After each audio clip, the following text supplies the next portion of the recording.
Section 8 बड़ा ही प्यारा बात करता है सेशन न्यायालय के बारे में। किसके बारे में बात कर रहा है? सेशन न्यायालय के बारे में बात करता है। अब इसको मैं बांटूंगा पॉइंटों के हिसाब से, ठीक है। पहला पॉइंट देखिएगा, पहला पॉइंट क्या बोलता है? प्रत्येक राज्य सरकार प्रत्येक सेशन खंड के लिए एक सेशन न्यायालय स्थापित करेगी। तो मतलब पहला पॉइंट में अगर मैं बोलूं, पहला पॉइंट आपका एस्टेब्लिशमेंट के बारे में बात कर रहा है। किसके बारे में बात करता है? एस्टेब्लिशमेंट की, मतलब स्थापना के बारे में। तो ये बोल रहा है सेशन कोर्ट की स्थापना कौन करता है? ये बोल रहा है कौन करता है? तो बोला स्टेट गवर्नमेंट करती है। कौन करती है? स्टेट गवर्नमेंट करती है। एस्टेब्लिशमेंट कौन करती है? स्टेट गवर्नमेंट करती है। कैसे करती है? प्रत्येक सेशन खंड के लिए एक सेशन न्यायालय होगा। मतलब स्टेट गवर्नमेंट कैसे करेगी? एवरी सेशन खंड के लिए क्या होगा? एक सेशन कोर्ट, एक सेशन कोर्ट होगा, ठीक है ना। प्रत्येक सेशन खंड के लिए एक क्या होगा? सेशन कोर्ट होगा। ये वाली बात याद रख लेना। दूसरा पॉइंट क्या है? दूसरा पॉइंट आपका, पहला तो एस्टेब्लिशमेंट है, दूसरा जो आपका सबसेक्शन बात करता है वो क्या बात करता है? देखिएगा, दूसरा बात करता है कि प्रत्येक सेशन न्यायालय में एक न्यायाधीश पीठासीन होगा जो उच्च न्यायालय द्वारा नियुक्त किया जाएगा। दूसरा है अपॉइंटमेंट। दूसरा क्या है?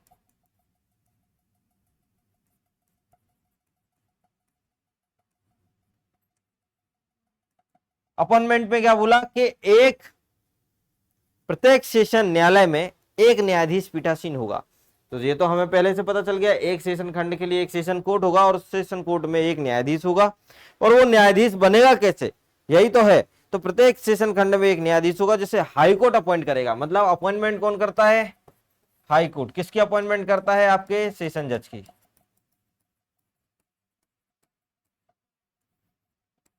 जो कहां बैठता है? सेशन कोर्ट में। क्लियर बात है इतनी? चलिए तीसरा पॉइंट पे मैं बात करता हूं, जो आपका तीसरा है।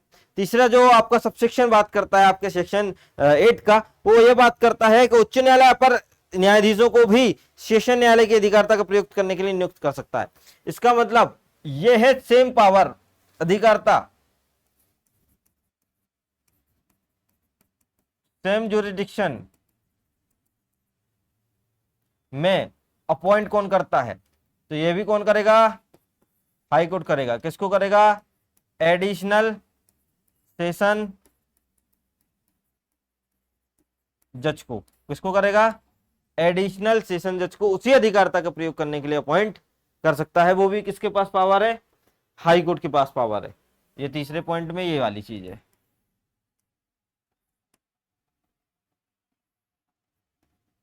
चौथा पॉइंट क्या बोलता है, या चौथा सबसेक्शन क्या बोलता है? देखिए, यह बोलता है कि उच्च न्यायालय द्वारा एक सेशन खंड के सेशन न्यायाधीश को दूसरे सेशन खंड के अपर सेशन न्यायाधीश भी नियुक्त किया जा सकता है और ऐसी दिशा में वह मामलों के निपटारे के लिए दूसरे सेशन खंड के स्थान या स्थानों पर बैठेगा जो उच्च न्यायालय निर्देश करे। इसका मतलब यह है ट्रांसफर।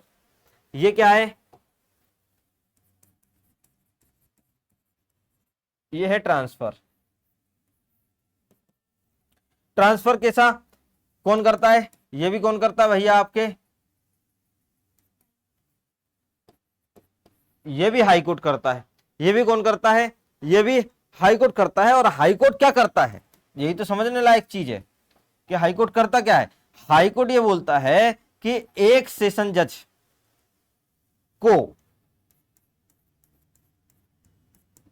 एक सेशन खंड, देखना यहां पे कंफ्यूजन नहीं होना बिल्कुल भी, उच्च न्यायालय एक सेशन खंड के एक सेशन न्यायाधीश को दूसरे सेशन, मतलब सेशन खंड से दूसरे सेशन खंड में ट्रांसफर करता है। एक सेशन खंड से दूसरे, पहले ऐसे लिख लो, एक काम कर लो, ऐसा कर लो, एक सेशन खंड से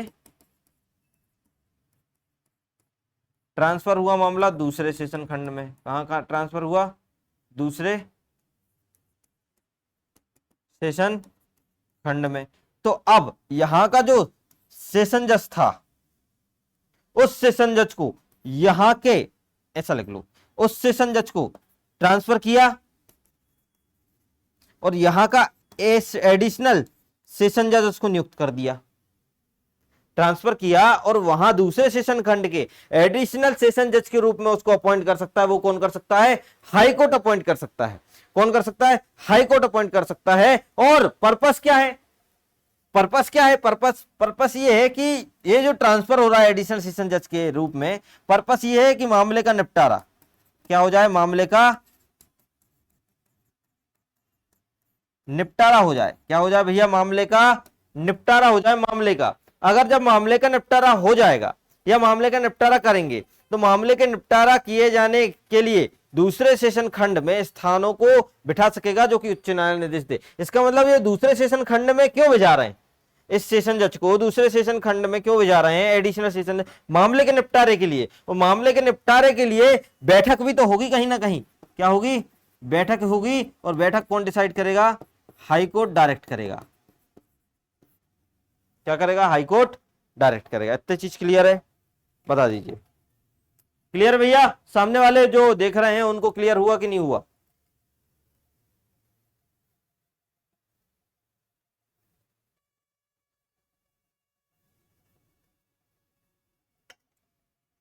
Aryan, Aryan birthday, good morning. Share कर दीजिए, लाइक कर दीजिए। चलिए आगे बढ़ते हैं।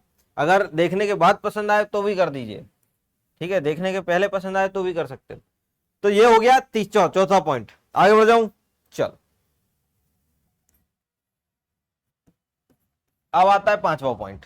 पांचवा आपका सबसेक्शन बात करता है, ये बात करता है जहां किसी सेशन न्यायाधीश का पद रिक्त है। इसका मतलब आपका पांचवा और आठवां एक ही बात करता है। देखना, मैं बता देता हूं, सिर्फ एक ही चीज का डिफरेंस है उसके, पांचवे में और आठवें में। आपको बता देता हूं, जो आपका 5 है वो आपका वेकेंट के बारे में बात करता है। किसके बारे में बात करता है? और जो आपका 8 है, मैं साथ में ले लेता हूं, है ना, इसको 8 वाले को भी। और जो आपका 8 है वो किसके बारे में बात करता है? वो बात करता है एब्सेंट्स के बारे में। किसके बारे में बात करता है? एब्सेंट के बारे में, अनुपस्थिति के बारे में बात करता है। क्लियर बात है? चलो, तो ये पांचवा वाला आपका वेकेंट के बारे में बात करता है। अब वेकेंट के बारे में क्या लिखा? जहां पे सेशन न्यायाधीश का पद रिक्त है ही नहीं, वेकेंट है, तो उच्च न्यायालय अति आवश्यक आवेदन के, मतलब अगर अति आवश्यक आवेदन आया है तो उसके ऐसे सेशन न्यायालय के समक्ष किया जाता है। मतलब अगर कोई आवेदन है जो कि एक सेशन न्यायालय के समक्ष किया गया है, सेशन कोर्ट के समक्ष किया गया, लेकिन सेशन न्यायाधीश है ही नहीं, मतलब क्लियर बात यह है कि वेकेंट है। कौन वेकेंट है भैया? आपका सेशन जज नहीं है। कौन नहीं है? आपका सेशन जज नहीं है। सेशन जज की पोस्ट क्या है? खाली है। सेशन न्यायाधीश नहीं है, वेकेंट है, रिक्ति है, सेशन जज है ही नहीं। तो फिर उस कंडीशन में यदि कोई एप्लीकेशन आई है और वो एप्लीकेशन आई है बिफोर ऑफ, मतलब इनके किसके सामने? सेशन कोर्ट के सामने। किसके सामने आई है? सेशन कोर्ट के सामने आई है। अब सेशन कोर्ट के सामने आई है, लेकिन लेकिन लेकिन लेकिन लेकिन सेशन जज तो है ही नहीं, तो फिर हाईकोर्ट के पास फिर क्या पावर है? तो हाईकोर्ट क्या करता है? हाईकोर्ट अगर समक्ष है या पेंडिंग है, मतलब या तो बिफोर है या एक चीज और लिख लो, पेंडिंग है, या तो पेंडिंग है या बिफोर है या सामने है, तो फिर क्या बोला? तो फिर अपर सेशन न्यायाधीश द्वारा, मतलब ये बोल रहा है कि हाईकोर्ट जो है, हाईकोर्ट किसी अति आवेदन पे जो कि सेशन न्यायालय के समक्ष है उसको बोल सकता है कि एक काम करिए, ये नहीं है सेशन कोर्ट में सेशन जज नहीं है, सॉरी सेशन जज नहीं है, तो आप चले जाइए किसके पास? एडिशनल सेशन जज। क्योंकि वो अपॉइंट किसको करता है? अधिकारता में। किसके पास पावर है? अभी पढ़ के आए पिछले वाले में, दूसरे वाले में, कि भैया एडिशनल सेशन जज की विचार अधिकारता का प्रयोग करने के लिए, सेशन जज की अधिकारता का प्रयोग करने के लिए हाईकोर्ट एडिशनल सेशन जज को क्या कर सकता है? अपॉइंट कर सकता है। 2 बार पढ़ के आए। तो इसमें बोला कि एक काम करिए, अगर एप्लीकेशन बहुत ही अर्जेंट है, आपकी एप्लीकेशन बहुत ही अर्जेंट है, तो आप सेशन कोर्ट के समक्ष नहीं है, अगर सेशन कोर्ट, तो आप एक काम करिए, एडिशनल सेशन जज के समक्ष चले जाइए। किसके समक्ष चले जाइए? एडिशनल सेशन जज के समक्ष चले जाइए। उसी सेशन कोर्ट में कोई दिक्कत नहीं है, वहां पे एडिशनल सेशन जज को पावर है, वो कर सकता है। तो एडिशनल सेशन जज। अब एक कंडीशन फिर आ गई इफ में। क्या बोला भैया? इफ में बोला कि भैया ये एडिशनल सेशन जज भी तो नहीं है, ये भी तो नहीं है, ये भी वेकेंट है, ये भी नहीं है, तब क्या है? तब यह बोल रहा है कि सेशन न्यायाधीश नहीं है, अपर सेशन न्यायाधीश नहीं है, तो उस सेशन खंड के, उसी सेशन खंड के या उस सेशन कोर्ट के या सेशन खंड के, उसी सेशन खंड के, तो मतलब ये बोल रहा है कि आप चले जाओ सेशन खंड के, उस सेशन खंड के आप सीजीएम के पास चले जाओ। किसके पास चले जाओ आप सीजीएम के पास। मतलब ये बोला कि सीजीएम के पास चले जाएगा, सीजीएम द्वारा निपटाया जाएगा। किसके द्वारा निपटाया जाएगा मामला? सीजीएम के द्वारा निपटाया जाएगा, उसकी व्यवस्था कर सकेगा। और पूरी की पूरी ये व्यवस्था कौन करता है? आपके हाई कोर्ट करता है। ये पूरी की पूरी जो व्यवस्था करता है, ये कौन करता है? आपकी हाई कोर्ट करता है। और प्रत्येक न्यायाधीश या मजिस्ट्रेट वो कर सकेगा, और प्रत्येक न्यायाधीश या मजिस्ट्रेट को आवेदन पर कार्रवाई करने की अधिकारता होगी। साथ ही साथ एक बड़ी पावर देता है हाईकोर्ट, वो देता है एवरेज हाईकोर्ट पावर देता है। क्या पावर देता है? ये बोलता है कि एक काम करो, कोई भी न्यायाधीश या मजिस्ट्रेट उस आवेदन को कार्रवाई कर सकता है। यह सबसे बड़ी पावर है। अभी हमने क्या सीखा? अभी हमने ये सीखा कि अगर सेशन न्यायाधीश नहीं है और अगर कोई अति आवश्यक आवेदन है और जो कि सेशन खंड के, सेशन न्यायालय के समक्ष है या पेंडिंग है, तो उस कंडीशन में एडिशनल सेशन जज आ जाएगा।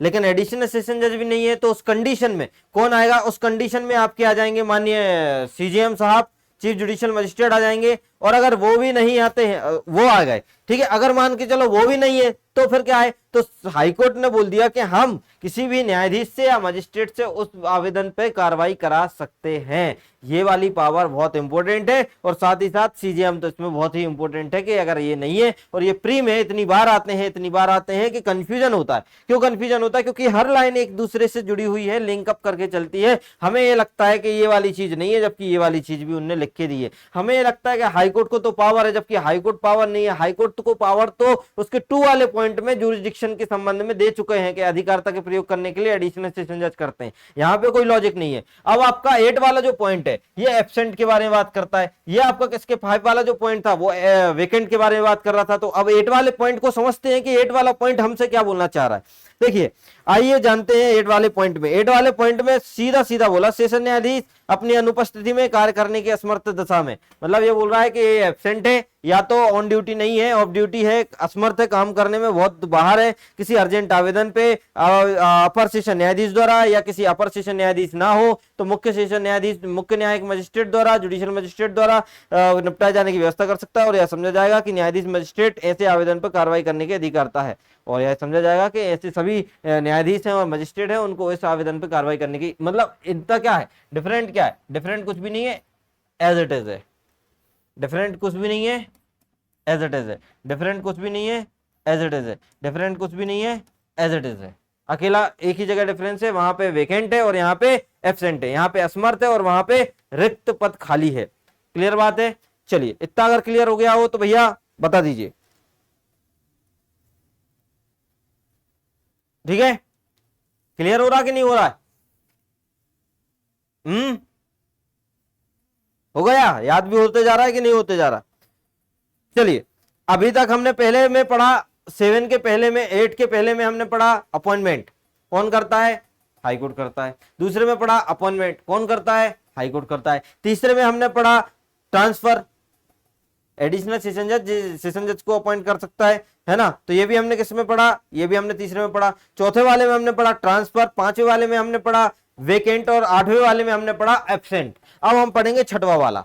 6वां क्या बोलता है? 6वां मेरे ख्याल से जो आपकी बात करता है सिटिंग के बारे में बात करता है। जो 6 वाला पॉइंट आपका यहाँ पे आएगा, 8 का 6, ये सेक्शन 8 चल रहा है ना, 8 का 6 यहाँ पे आएगा एब्सेंट, सॉरी सिटिंग के बारे में बात करेगा। किसके बारे में बात करेगा? सिटिंग के बारे में बात करेगा कि सिटिंग कौन करता है। आइए, सिटिंग, बैठक,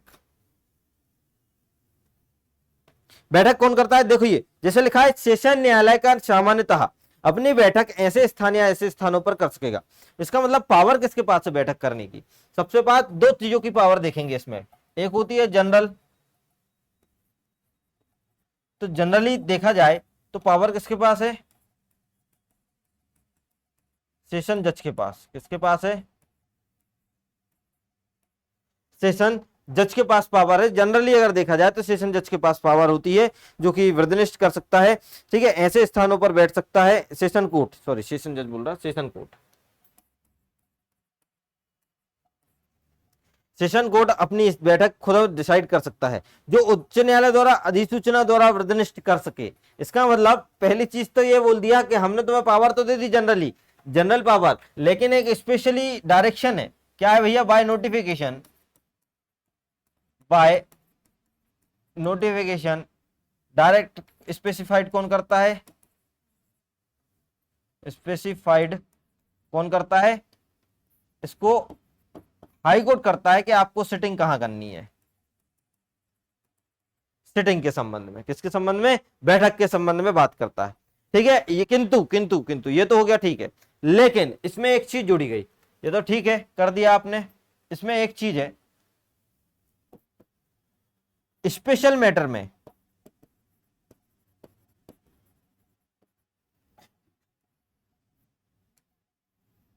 किसमें भैया? स्पेशल मैटर में। स्पेशल मैटर में क्या है? स्पेशल मैटर में सेशन न्यायालय की यह राय है, यह ओपिनियन है कि सेशन खंड में किसी अन्य स्थान पर बैठक करने से पक्षकारों या उस साक्षियों को सुविधा होगी। इसका मतलब पहली चीज ये बोल रहा है, स्पेशल मैटर में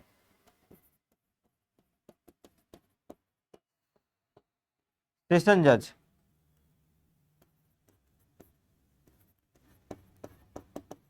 उस सेशन खंड में ये राय देता है, ये ओपिनियन देता है। ओपिनियन क्या देता है स्पेशल मैटर में? पक्षकारों एवं साक्षियों की सुविधा के लिए।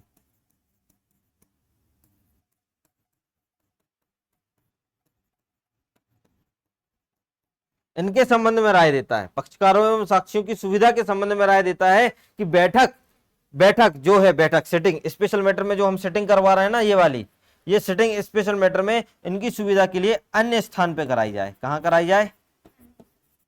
अन्य स्थान पे। कहां पे? इस सेशन खंड में, मतलब ये लिंक है पूरा, अन्य स्थान पे कराई जाए। इतना क्लियर हुआ?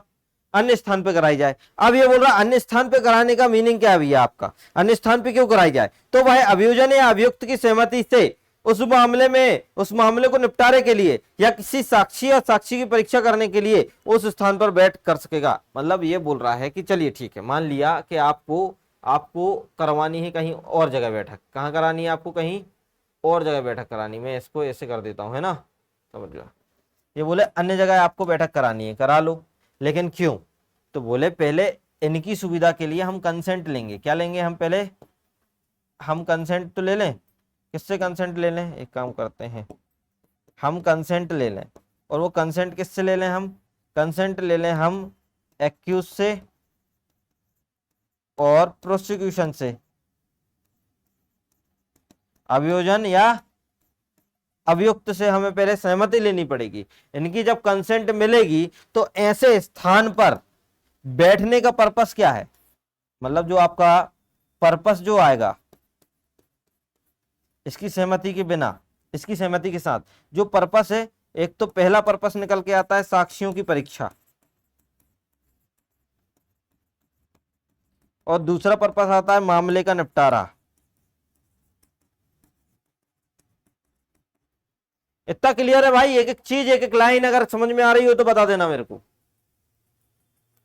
समझ में आ रही? एक एक चीज, एक एक लाइन, क्या बोलना चाह रहा है, क्यों ऐसा बोला गया है कि एक स्थान पे अन्य स्थान पे जाएगा, क्यों जाएगा? तो ये पूरी एक एक चीज की हेडिंग बनाई है ना, सब चीजों की हेडिंग बनी है। स्पेशल मैटर में क्या होता है, ये क्या होता है, कंसेंट में कैसे, एक्यूज पर्सन, प्रोसिक्यूशन पर्पस क्या होता है, पर्पस साक्षियों की परीक्षा, मामले का निपटारा होता है। ये जो चीजें हैं, ये जो आपको डील करनी है, ठीक है। इस तरीके से अगर आपको पूरा याद होता है तो लाइक कर देना, शेयर कर देना। अगर नहीं होता है तो वापस लाइक ले लेना, और क्या।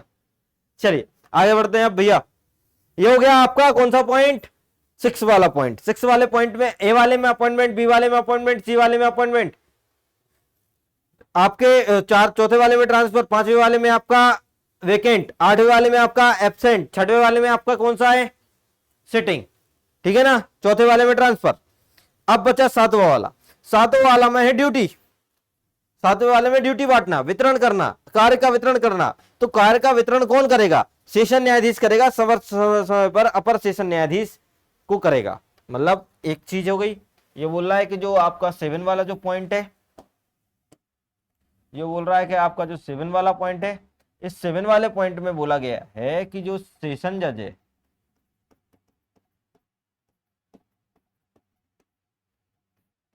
सेशन जज है ना, सेशन जज वर्क वितरण करता है, डिस्ट्रीब्यूट करता है। किसको करता है भैया कार्यों का वितरण? ये करता है एडिशनल सेशन जज को। ठीक है ना, काम कौन बांटेगा? सेशन जज बांटेगा। किसको बांटेगा? एडिशनल सेशन जज को बांटेगा। क्लियर बात है भैया? इतना बताइए। ऐप में कोई डाउट है किसी को? रायना, क्या नाम है आपका?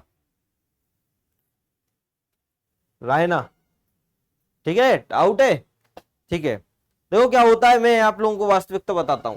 क्या शुरुआत में बिल्कुल जोश रहता है किसी भी तैयारी को करने में, चाहे एडीपीओ की हो, चाहे सिविल जज की हो, चाहे छत्तीसगढ़ की हो, चाहे राजस्थान, कहीं पे भी आप कोचिंग करोगे या कहीं पे भी चीज, शुरुआत में बहुत ऐसा रहता, बहुत जोश रहता है। जैसे कि यहाँ पे भी अभी ऑनलाइन बहुत जोश से लोग कम से कम एक हफ्ते तक ऐसे जोश से आए, बिल्कुल 10-10, 15-15 लोग बिल्कुल भर भर के आते थे। अब क्या जोश कम होते जा रहा है, लेकिन इस जोश को अगर ठंडा कर दिया ना, मैंने कल भी बोला 3C पे बहुत हमेशा काम करना। कंसिस्टेंसी बहुत बड़ा मैटर करती है आपकी लाइफ में सक्सेस को पाने के लिए। कई लोगों को सक्सेस मिल तो जाता है, लेकिन सक्सेस मिलने के बाद भी सक्सेस को बनाए रखना भी तो जिम्मेदारी होती है। मतलब हमें मेहनत सक्सेस पाने के लिए जितनी करनी है, शायद मेरे ख्याल से सक्सेस पाने के बाद उससे दुगनी मेहनत करनी पड़ती है। क्यों? क्योंकि आपको और आगे जाना है, आपको वहां पे सीमित नहीं होना है। तो ये वाली जो चीजें आप लोग जानते हो, जैसे मैंने आपको एक चीज, एक अपॉर्चुनिटी ये दी कि आप लोग करो काम, इस तरीके से आप लोग जुड़े रहो। आप लोग बिल्कुल एडीपीओ के लिए जितना मैं पढ़ा रहा हूं उस हिसाब से आप या तो पढ़ने का तरीका देख लो, या तो आपको आगे जुड़ना है तो आप जुड़ जाना। लेकिन स्टार्टिंग में ग्रुप में सब लोग जुड़ गए, कम से कम 250 से ज्यादा लोग ग्रुप में है मेरे एडीपीओ वाले ग्रुप में। लेकिन गलत क्या लगता है ना, जब मैं एक पोल डालता हूं और उस पोल पे 20-25 हाथ खड़े हो जाते हैं, बाकी के जो 300 लोग जो आपके रहते हैं या जो आपके 200 लोग रहते हैं, मेरे को समझ में नहीं आता उस ग्रुप में जुड़ने का फायदा क्या है। मोबाइल की मेमोरी भर दोगे, मोबाइल में ग्रुप में अननेसेसरी मैसेज जाएंगे, वीडियो जाएंगे, उससे मेमोरी भर जाएगी। डिलीट करो ऐसे ग्रुप को। जब अपने काम का कुछ भी नहीं है तो ऐसी चीजों को डायरेक्ट करना चाहिए, भले वो दोस्त ही क्यों ना हो। हमारे काम का अगर वो दोस्त नहीं है, दोस्त को लाइफ से हटाओ। हमारे काम के रिश्तेदार नहीं है, रिश्तेदार से लाइफ है। क्यों? क्योंकि आपको एक चीज जोड़ रखती है। भगवान से क्या करते हो आप लोग? भगवान से हाथ जोड़ के क्या मांगते हो? यही तो मांगते हो, हमारा ये करवा देना, हमारा वो करवा देना। अगर भगवान वो काम ही ना करवाए तो लोग नास्तिक बन जाते हैं। कई कई लोग मेरे ऐसे हैं मंदबुद्धि टाइप के, ये क्या करते हैं, ये ऐसे ही करते हैं, भगवान ने ये छीन लिया, भगवान ने, अरे भगवान ने क्या छीन लिया? तुमने पुराने जन्म में कोई काम ऐसे कराए होंगे तो उसका परिणाम आज मिल रहा है। तो ये वाली जो चीजें होती हैं, ये क्या नेगेटिव नेचर होता है थोड़ा सा। तो मैं अभी भी बोल रहा हूं, अगर वो एडीपीओ का ग्रुप आप लोगों के काम का नहीं है, आप लोग उससे क्लास नहीं ले रहे हो, आपको पता नहीं चल रहा है, तो आप डिलीट कर सकते हो, बिल्कुल कोई दिक्कत की बात नहीं है। लेकिन अगर आपका एम ये था कि उसमें जुड़े, क्योंकि ऐसे लाखों ग्रुप में मैं भी जुड़ा हूं, लेकिन मेरे काम के नहीं है, तो मैं एक दिन बैठता हूं और सबको हटा देता हूं। जब अपना काम का नहीं है तो क्यों जुड़े उसमें?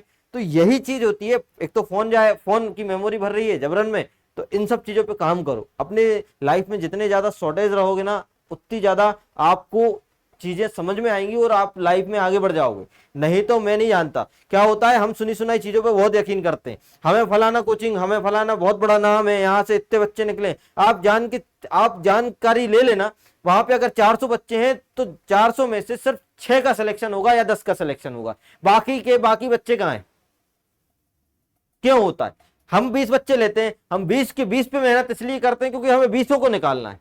हमारे पास बच्चों की कमी नहीं है, हम लेकिन लेते ही इतने हैं, है ना। तो समझना बात को कि चीजें अलग डायरेक्शन में भी जा सकती हैं। आप सिलेक्शन की वैल्यू बढ़ाइए, आप खुद अपने सिलेक्शन की वैल्यू बढ़ाइए। हम पढ़ाते हैं, सेम कोचिंग में पढ़ रहे हैं, सेम हर जगह इंस्टीट्यूट में हम लोग जाते हैं, 10 बच्चे क्यों निकलते हैं, पूरे क्यों नहीं निकल रहे? क्योंकि पूरे पढ़ते नहीं है। पूरों को मतलब ही नहीं है, पूरों को एसी चाहिए, पूरों को लाइट चाहिए, अच्छा आलीशान कोचिंग चाहिए, सैटरडे चाहिए, सब चीज चाहिए। लेकिन उन 10 वालों को सिर्फ और सिर्फ उनसे पढ़ने के लिए वो आए थे, इसलिए उनने पढ़ाई करी। ये जो एम है, इस पे अगर आप फोकस रह गए तो आपका काम बनेगा, नहीं तो बिल्कुल नहीं बनेगा। एडीपीओ का बैच आपने ज्वाइन किया है तो आप एडीपीओ की तैयारी के लिए लाइव आइए। रिकॉर्डेड लेक्चर आप नहीं देख पाओगे, मैं बता रहा हूं। जिस दिन 10 लेक्चर हो गए ना, 10 लेक्चर में पसीने छूट जाएंगे। लाइव अगर नहीं आ रहे हो तो पसीने छूट जाएंगे, रिकॉर्डेड आप नहीं देख पाओगे, किसी का भी रिकॉर्डेड नहीं। भगवान भी रिकॉर्डेड करके अगर देख लेना तो भी नहीं देख पाओगे भैया। रिकॉर्डेड देख पाते हो आप लोग क्या?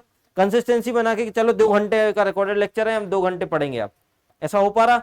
नहीं हो पा रहा। तो समझो चीजों को यार, है ना। सिंपल हो, बड़े हो गए हो आप लोग, सब लोग बड़े हो गए हो, हमसे तो ज्यादा ही बड़े हो गए, है ना। तो चीजों को अपने हिसाब से समझो, है ना। कब तक दूसरों की सुन सुन के काम करेंगे? कभी जो अपना दिल बोले उसके हिसाब से काम करो, है ना। जो अपना दिमाग बोले उसके हिसाब से काम करो कि हमारी लाइफ में ये सही है, ये गलत है, ये इंसान सही है, ये इंसान गलत है। छोड़ते जाओ, जो गलत लगते जाए छोड़ते जाओ। ये ऐप में कोई काम की चीजें नहीं आती है, बकवास आती है, इस ऐप को डिलीट करो। इस यूट्यूब चैनल पे कुछ भी नहीं होता है, कुछ भी नहीं होता है, हमारे लिए कुछ भी नहीं है, तो डिलीट करो।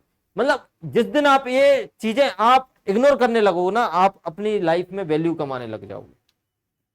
जिस दिन इग्नोर करने लग जाओ। होता क्या है, किसी भी लड़की के पीछे भैया पसंद आ जाती है, लड़की जा रही है पसंद आ गया, लड़का जा रहा है पसंद आ गया, है ना। अब इग्नोर करना सीख जाओ तो मैं बता रहा हूं कि जिंदगी में आप लोगों को पसंद आने लग जाओगे, अगर इग्नोर करना सीख गए तो यही वाली चीज है। जितने ज्यादा आप सॉर्टेड रहोगे अपनी लाइफ में कि हमारा काम हो जाए बस, बात खत्म, उसके हिसाब से काम चल जाएगा आपका। खैर, मैं तो इसलिए बोल रहा हूं क्योंकि एनर्जी आप लोगों की डाउन होते जा रही है, और अभी तो 10 ही दिन हुए हैं, अभी तो 10 दिन और चलेगा, है ना। और फिर जब एडीपीओ की वैकेंसी नहीं आएगी, फिर आप लोगों की तैयारी होने लगेगी, फिर और फ्रस्ट्रेशन आएगा। इसलिए मैंने जब सेमिनार रखवाया था, और उस सेमिनार में मैंने 2 लोगों को बुलवाया था, एक वो जिसकी 2 साल में वैकेंसी आई थी और जिसने निकाला था, और एक वो जो 12 साल से नौकरी में है और जिन्होंने आपको गाइड किया। अब बताइए मेरे से और आप लोग क्या एक्सपेक्ट कर सकते हो? इस सेमिनार के लोगों को टिकट लेने पड़ते हैं, लोगों को लेने पड़ते कि नहीं, कि वो आ रहे हैं बताएंगे कैसी तैयारी करते हैं, फलाना करते हैं। लेकिन मैंने आप लोगों के लिए इसलिए कि देखो, प्रैक्टिकली बात करना उनके सामने जाके तो वो फेंक देंगे, लेकिन यहाँ पे बच्चों के सामने बात करेंगे तो सच्चाई उगलेंगे। उनने बताया कि मैं पटवारी भी था, उनने बताया कि मैं टीचर भी रहा हूँ, उनने बताया कि फिर मैंने एडीपीओ ज्वाइन करी है। देखो उस टाइम पे लेवल कम था, मैं मान रहा हूँ, इस टाइम पे लेवल नहीं है, इस टाइम पे वैकेंसी का आता पता नहीं है, सब चीजें आपकी जायज होती हैं। लेकिन अभी तो वैकेंसी का भी पता नहीं है और हम तैयारी में कूद चुके हैं, एडीपीओ की तैयारी कर रहे हैं, सब चीजें कर रहे हैं। तो इस चीज का क्या लॉजिक है कि आप लोग अभी बिल्कुल मध्यम मध्यम करो? नहीं नहीं, एक तैयारी करो, एक बार करो, एक बार कोचिंग करो, एक बार करो, एक बार पैसे लगाओ, एक बार लगाओ, तैयारी भी एक बार करो, बाकी अपना काम करते रहो और साथ साथ तैयारी करो। 8 घंटे आज पढ़ रहे हो तो दोबारा 8 घंटे पढ़ने की जरूरत आपको पड़नी नहीं चाहिए। आप 3 घंटे की पढ़ाई कर सको, 8 घंटे की पढ़ाई 3 घंटे में कर सको, तब जाके आप एक आइडियल स्टूडेंट बन पाओगे और आइडियल आप चीजों को समझ पाओगे। ऐसे ही होती है तैयारी, इसके अलावा कुछ भी नहीं होती। अगर आप मुझसे 2 घंटे पढ़ के जा रहे हो और घर जाने के बाद भी अगर आपको 2 घंटे पढ़ने की आवश्यकता लग रही है मेरे लेक्चर को सुनने के लिए, तो आप फिर थोड़े से आप वीक हो, फिर आपको मेहनत और करनी चाहिए, फिर आपको क्लास में बैठ के और सुनना चाहिए, याद करना चाहिए चीजों को। ये वाली चीज है, जिस दिन आप लोग ऐसा करने लगोगे आपका समय बचेगा, आपको क्लियरिटी आएगी, आपकी जिंदगी में सुधार होता जाएगा। चलिए अब मैं बात करता हूं 8वां पॉइंट, सॉरी 8वां हो गया है, एक्सप्लेनेशन के बारे में बात करते हैं।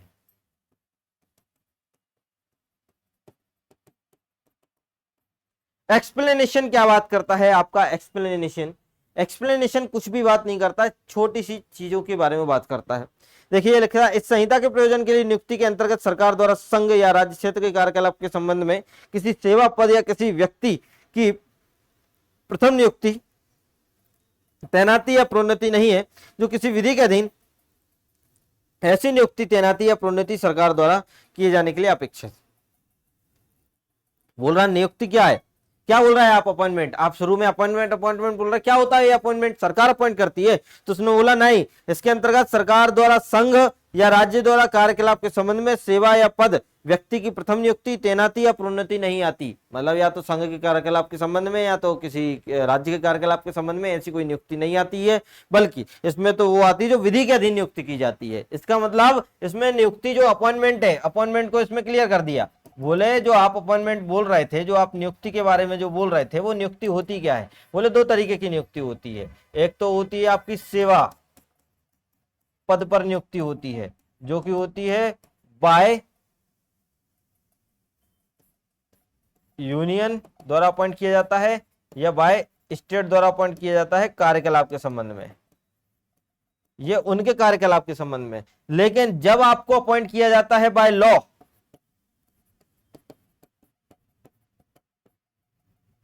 बाय लॉ, तो वो कहलाएगी आपकी अपॉइंटमेंट कहां पे? यहां पे कहलाएगी। मतलब ये अपॉइंटमेंट कतई नहीं है और ये अपॉइंटमेंट है, इसका मीनिंग ये है। इसके बारे में बात नहीं हो रही है, बात हो रही है इस अपॉइंटमेंट के बारे में। ठीक है ना, क्लियर बात है? ऑलमोस्ट क्लियर भैया, बता दीजिए, अगर क्लियर है तो बता दीजिए भैया।